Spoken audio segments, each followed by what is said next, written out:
Female pedophiles. There's a great deal of controversy about this. In fact, when I brought up the issue that women could sexually abuse children, I was vilified. I was cast out of the sisterhood. I was no longer a good feminist because sexual abuse had to be under the guise of male power. And if I had a significant number of women who were sexually abusing children and I knew about these women, then that messed up the male power thing. And surely if women were going to abuse children, then they had to be doing it under the thumb of a man. A man had to be telling them to do it. So there are female abusers. They haven't been recognized. They've been able to disguise their abuse, I think, more cleverly than men have. And society doesn't want to believe that there are female abusers. It's easier to think it's a nasty man. Do women tend to only commit child abuse if there's a man involved as well? No, no. In over 75% of the cases, the women acted completely alone. Most times there wasn't even a man in the premises. So, you know, the excuse. And it's interesting about us as women because we're quite willing to accept that we are a superior breed and that we do everything right. But quite unwilling to accept that we could do anything quite as horrible as this. So it's, you know, it's really not us. We had a conference about this eventually in, I think, '94, maybe earlier. 400 people applied to come to this conference. It was a huge conference. But 30 people, between 20 and 30 people came, dotted themselves in the audience, and tried to disrupt it. They were yelling that, you know, why was I paying attention to women? It wasn't women. I was taking the attention away from men. The irony was we'd given them all free places. That was a mistake. But one of the women who was going to talk about her own abuse, who was now helping others, then couldn't face the audience. So you had this uproar. You had people in the audience turning on these women who were standing up saying, "Sit down, we want to hear about this." And you had them shouting, and it was absolutely strange. And very sad, because it was like, don't tell me this information, even if it's true, because I don't want to hear it. And if those women who came along to our conference had had anything to do about it, nobody else would have ever talked about it. It would have just gone away. Who were these people that were disruptive? The people who were disruptive were people who were survivors of male abuse, very, very strong feminists. I've always considered myself a feminist, but boy, they've got me beat all hollow. They are feminists on the extreme, i.e., let's just do away with men and have sperm banks. It was that sort of thing. Many of them, you could not actually tell what gender they were, although I knew that they were women because they had disguised their own gender. And they were very angry, very angry. One argument against even the idea of female pedophiles is that women don't have penises, and so can't really do anything too serious. Women tend to use objects, broom handles, bottles. One woman said that she was sexually abused by rose stems with the thorns still on, being stuck up. Women can be quite cruel using objects, but they're still after their own sexual gratification. So it's kind of, you know, it's just actually, it's just a physiological thing, the difference. Sexual abuse by women has the same foundation as that committed by men. They've generally experienced childhood abuse themselves. Women are not immune from turning into abusers, as we like to think. By pretending that female paedophiles don't exist, we have little protection from them. The link between those that have been abused and then go on to abuse, is that the same whether the victims are male or female? It does seem to be, the women that I know who have sexually abused children do seem to have been abused in their childhood. I talked to one of them who said, "Oh, I just want to have sex with kids because sex with children is beautiful. It's non-threatening. It's what happened to me when I was a child." So I think that the link of adult female abusers with abuse in their childhood is the same as a link with adult male abusers. In other words, most of them have been abused as children in some really dramatic way. I'd written several books about how it was men who sexually abused, and maybe only 5% of abusers ever would be women. And I remember a summer radio time program. You know, in the summer, they're desperate for something to talk about, and everybody's out of town anyway. So this one presenter rang me up and he said, "Come on and talk to me about any cases of female sexual abuse you might have." Well, at that point, I only had maybe 10 or 11 or 12, I can't remember. So I went on this program and I talked about women abusing, and it opened up a floodgate. We had tons of telephone calls into the program from adults who thought they were the only ones. And then by the time I got back to my office, we had even more. And it kind of was a snowball effect. It was like when we first started talking about sexual abuse at all, when the adults would say, "I never knew it happened to anybody else. I didn't know that, you know, my dad or my uncle or somebody abused me. I didn't know anybody else did this." Same thing was happening with women. You know, it was men and women ringing, saying, "I was abused by my mother, by my aunt, by a nun, by a teacher, by, you know, all kinds of different people." I was shocked. You know, I don't expect women to sexually abuse. I really, really thought it was a tiny, tiny problem. Yeah, women who sexually abuse children like to have jobs where they're around children. Nursing, teaching, daycare, things like that. You really don't think twice. I mean, most parents don't think twice about leaving their children in care of a woman. They do now think twice about leaving their child in care of a man. Again, I think that that's wrong. But there you are. That's what's happening. So they will find jobs where they can get in contact. It's like an alcoholic in a bar.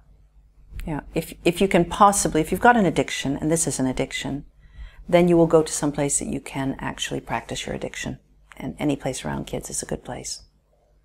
I know there are plenty of women who commit paedophilia, and they get away with it because of the mother expectation, because of the image that they can use of the motherly type. So a woman can go to a schoolyard quite happily and watch the children go by, but if a man does, there's something perverted going on there, and that's how a lot of older female paedophiles get away with it and continue to get away with it, and they will do, because then we're letting them. If we think about women and men in that way, then we're making it easier for them to.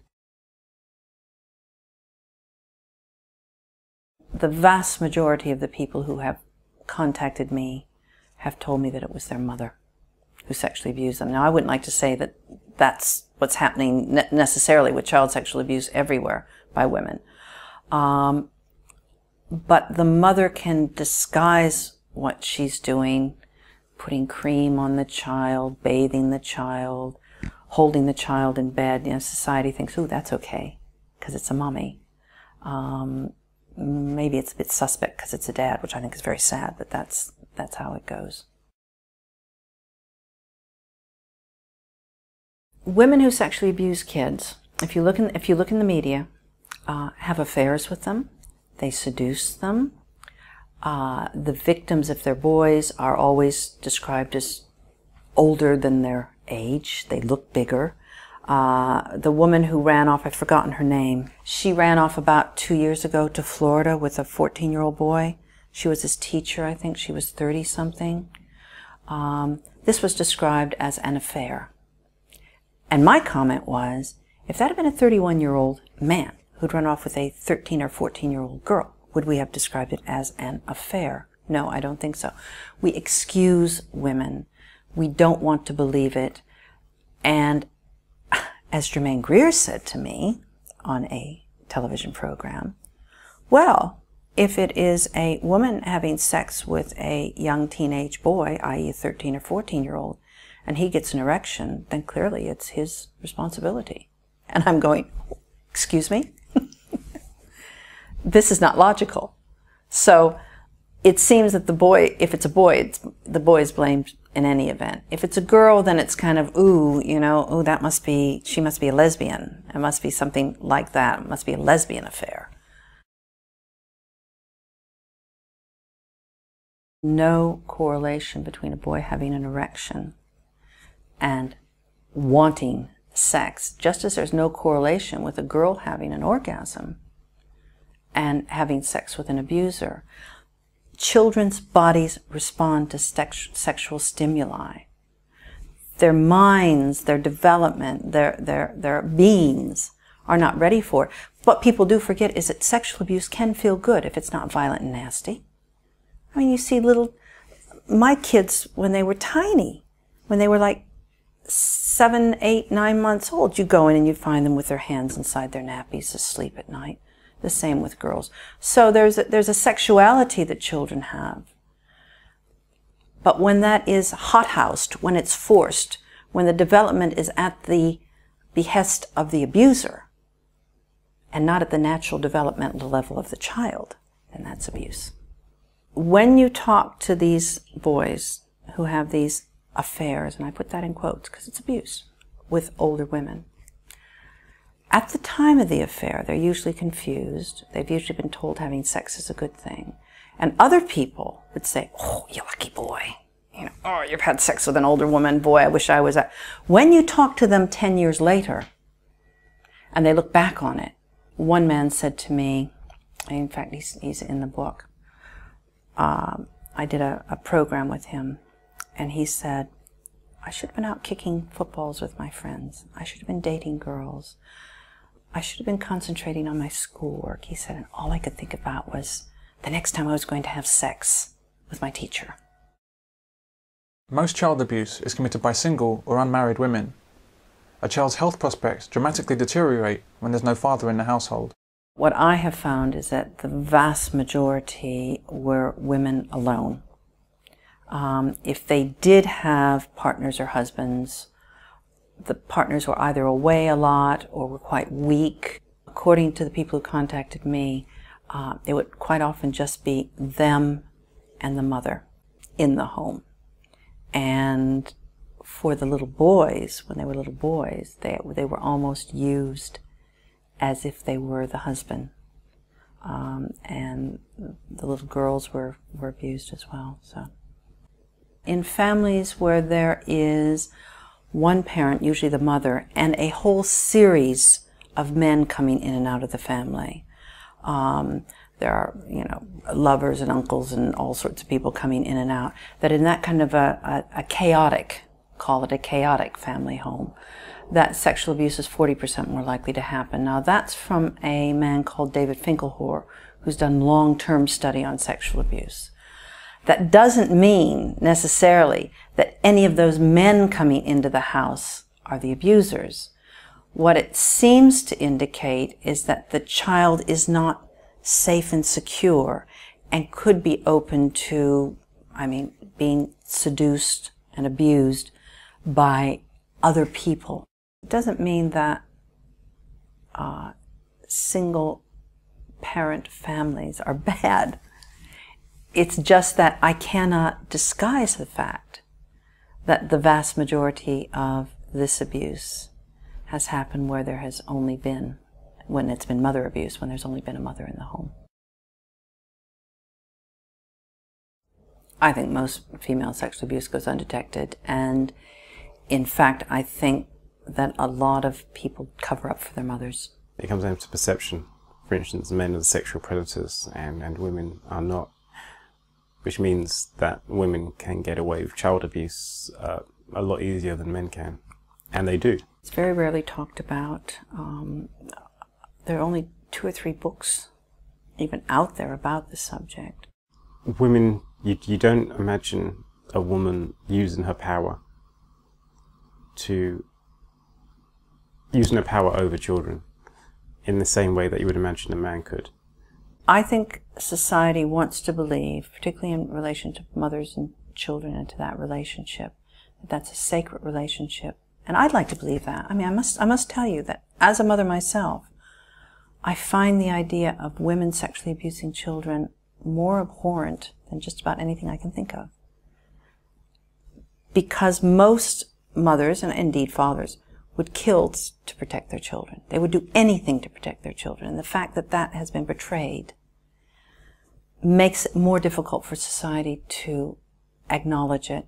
Because if you acknowledge it, where do you go from there? You know, do you start warning children about everybody? Do you start saying, we're not sure mothers are safe? Because remember, the vast majority of parents do love their kids and would never abuse them. But it's very dicey. Women have been idealized for a long time too. They're perfect mothers. Don't we wish we were? Divorce cases, custody cases, we're seeing more and more and more of that, where the woman wanting to get full custody of the child is suddenly, out of the blue, making allegations that the father has abused the child and is coaching the child to say the same. When you talk to the child, however, and they cannot describe the sounds, the tastes, the smells, and all of that, you can start to know that they've been coached, because they're just parroting words. But it's so destructive, both to the child. I have no patience at all with parents who use that, with the mothers who use that as an allegation against fathers to keep them from their children. I think that is wicked. Does it only tend to be that one way? It does tend to be, yes. We have. I don't know of any cases, there may be some, where the father is alleged abuse by the mother to get custody of the child. I'm actually very distressed by what has happened about sexual abuse of children in general. And my main distress is the kind of vilification of men. There was a study which came out from one of the polytechs that became a university. And the study said that most men could become sexual abusers. And I spoke out against that on the media very, very strongly, because I was furious. You know, I'm raising 2 sons. What is the message to young men? That you're a danger to your own children? But what can be done to address that? I mean, we have to speak out. And it's not a popular thing to do, but whenever anybody makes one of these absolutely ludicrous statements, it's very important that people stand up and say, excuse me, prove that. You know, what is this? You know, like this university saying that all men have the potential to be abusers. That's like saying we all have the potential to be murderers. I mean, I suppose we all have the potential to be all kinds of things. Edicts are coming out from councils telling teachers not to touch children between the shoulders and the knees, not to let them sit on your lap if you're reading them a story. And this is, although it says it's aimed at men and women, it's aimed at men. The same brush has been used to paint all men. You know, watch out for men. It's a bad message for men, it's a bad message for kids, and it's an untrue message, and it's statistically not sound. British Airways will not allow an unaccompanied child to sit next to an adult male passenger. And I was just wondering, from the perspective of your role here at Kidscape, do you have an opinion on that? I think that is pathetic. Really pathetic. That is buying into the culture that all men are potential abusers. I think that is such an insult. I bet if that were taken to the European Court of Human Rights, that would be thrown out immediately. What are they thinking? That, you know, they've got a pedophile on every flight and he might want to sexually abuse a child? Very sad. And what if they sit the child next to a woman and she turns out to be an abuser? I think it's wrong-headed.